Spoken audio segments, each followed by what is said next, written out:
All Karthika మాసం 5వ రోజు కథ ఓం నమ శివాయ. ఎవరైనా నిన్నటి కథ చూడకపోతే కనుక కంపల్సరీ చూడండి. ఎందుకు అంటే ఈరోజు చెప్పబోయే కథ నిన్నటి కథకి కంటిన్యూషను.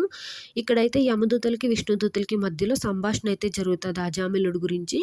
యమదూతలు విష్ణుదూతల్ని క్వశ్చన్ చేస్తారు. అన్ని పాపాలు చేసిన వాటికి నారాయణ అని అన్ని వెంటనే మీరు పాపాల నుంచి విముక్తి ఎలా కలగజేస్తారు అని క్వశ్చన్ చేస్తే విష్ణుదూతలు నవ్వుతూ సమాధానమిస్తారు. ఎవరైనా వాళ్ళ చివరి దశలో అంటే చనిపోతున్న టైంలో కానీ చనిపోయే స్టేజ్లో ఉన్నప్పుడు కానీ నారాయణ మంత్రాన్ని కానీ నారాయణ అని కానీ అంటే తెలుసో తెలియకో అన్నా కూడా పాపాల నుంచి అయితే విముక్తి కలగజేస్తాము అని చెప్తారు. వాళ్ళు ఇంకా చేసేదేమీ లేక యమదూతలు వెనక్కి తిరిగి వెళ్ళిపోయి యమధర్మరాజుకి ఇలా చెప్తారు. ప్రభు, మేము ధర్మబద్ధంగా ఆ ప్రాణం తీసుకురావడానికి ప్రయత్నించాము, కానీ ఆ విష్ణు దూతలు మమ్మల్ని ఆపేశారు.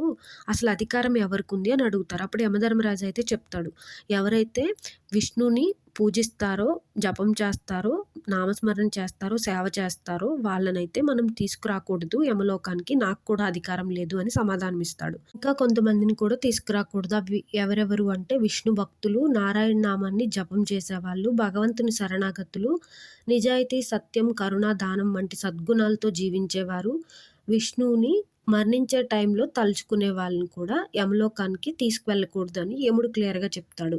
అంతేకాకుండా యమలోకానికి ఎవరు వస్తారనేది కూడా ఈ కథలో చెప్తారు. ఎవరు వెళ్తారు యమలోకానికి అంటే దేవుడి మీద నమ్మకం లేని వాళ్ళు, హత్య, దొంగతనం, మోసం, వ్యభిచారం, మత్తు మొదలైనటువంటి పాపకార్యాలు చేసేవాళ్ళు, తప్పు చేసి కూడా మార్పు లేకుండా జీవించేవాళ్ళు, భగవంతుణ్ణి అసలు తలుచుకొని వాళ్ళు యమలోకానికి వెళ్తారు అని యమధర్మరాజు చెప్తారు. మన ఛానల్లో కంటెంట్ నచ్చినట్లయితే కనుక తప్పకుండా మన ఛానల్ సబ్స్క్రైబ్ చేసుకోండి. Thanks for watching. Please like and share.